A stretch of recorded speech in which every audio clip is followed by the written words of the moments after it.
Hey, Russ, Melo just said something to the effect of when close losses continue to happen, there can be a tendency for there to be carryover.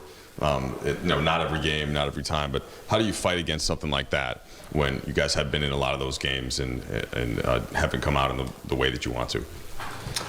You watch film, you figure out how, if and when you're executing the right way, you're getting shots that you want to get, getting stops. It kind of goes and varies game by game if that's something that you kind of look forward to or look at. And Frank had pointed out that Houston isn't the best team in terms of defending the rim, and you were really able to get inside and take advantage of that for a while. When the overtime period came, did some of that go away? Or was Houston just hot? What did you see in the final session as a team?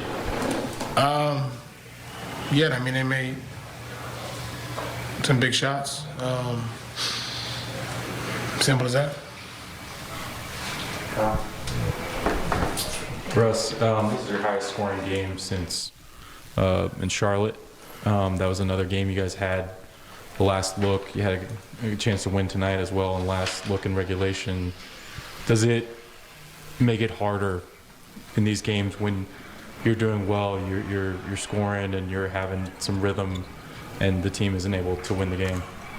Yeah, that's ultimately the goal, is to win the basketball game, regardless of whatever stats there may be. And that's always been my mindset, is making sure that we can win the game. And if we don't win, it's unfortunate. I just try to find ways how we can take some good, from games like this and kind of,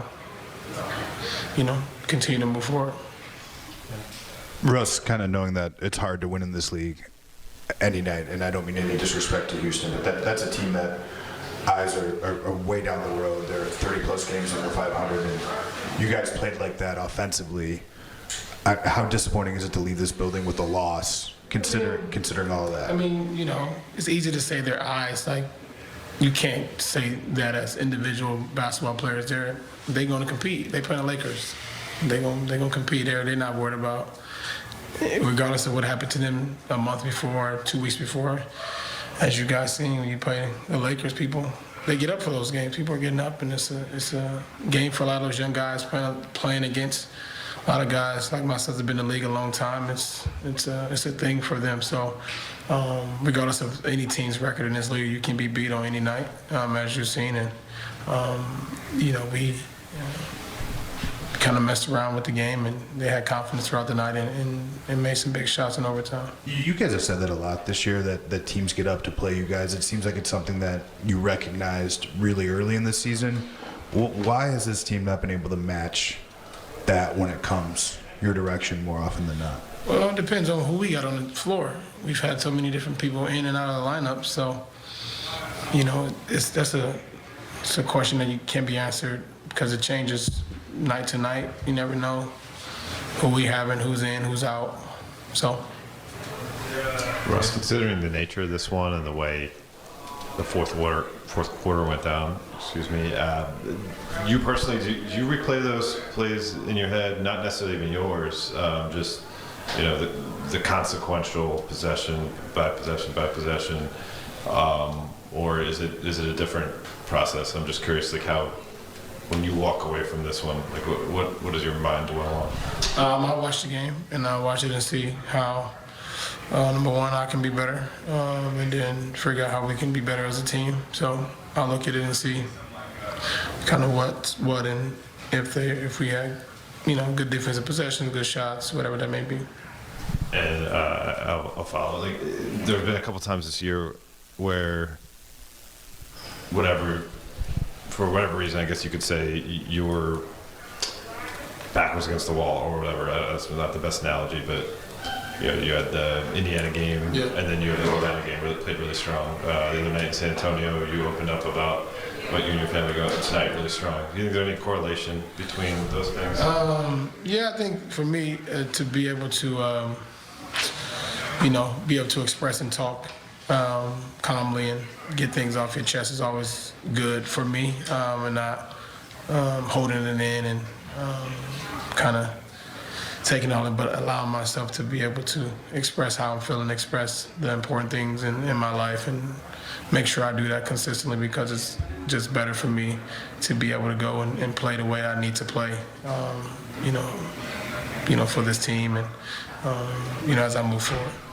Russ, you just said a few minutes ago something to the effect of, you guys messed around with the game and hanging out. What does that mean when you say mess around? Like, is that a lack of seriousness? What is Just it? a lack of things like, we gave up 32, 36-point quarters first and second quarter, which is a lot of points. They're a high-paced team, but if we want to win the game, we can't give up those type of, second half was better, 29-23, but at that time now, guys got a little confidence, guys made some shots, so now when guys not making threes or whatever they may be, they will make them. Man, that's just kind of how the game goes sometimes. I guess like the question then would be like, for a team that's in the position you guys are in, knowing you need to make, like, why does that happen coming into this? Why isn't there a higher level of discipline or whatever it is that you need in those moments? I don't know. I think individually you may have to ask guys kind of what their mindset is and kind of what kind of gets them going, but I try to make sure, and as a guy that's been in the league a long time, and try to make sure everybody's kind of try to stay connected through all this stuff because there's a lot going on with us as a team, and it's easy to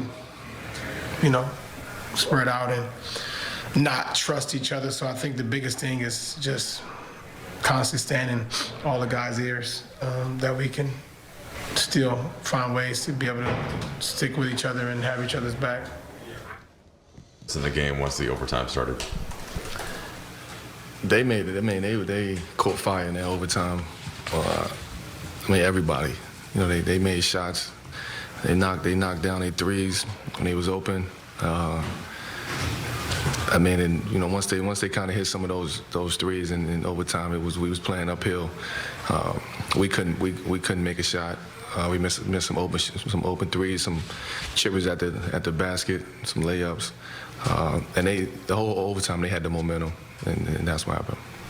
I know you're a one day at a time person, so I'm not going to ask you about the whole rest of the season. But next game, next game's against Washington. They're a pretty big team. What has it been like for you guys in the games where most games are going to be small, right? Tonight, Houston a little small as well. How does that impact things for you guys, and how do you see that playing out? Well, we don't know. I haven't seen, personally, I haven't seen Wizards play too much this season thus far. So I'm sure I'll get on their scouting report tomorrow and watch some film and watch some games and see what's going on and see what we can do to win that game from my perspective and standpoint. But if you're saying that they're a big team, then we got to. I don't think we can go small against a big team. But again, we don't know how they're gonna match up, how they're gonna line up. So we got a couple days to figure that out. Miller, you walk me through the final look you had at the end of the fourth quarter, how you saw the play develop and what you thought of the shot you got off.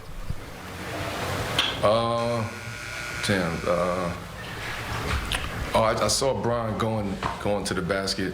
I just wanted to try to get in his eyesight. I thought he had a layup, but after watching.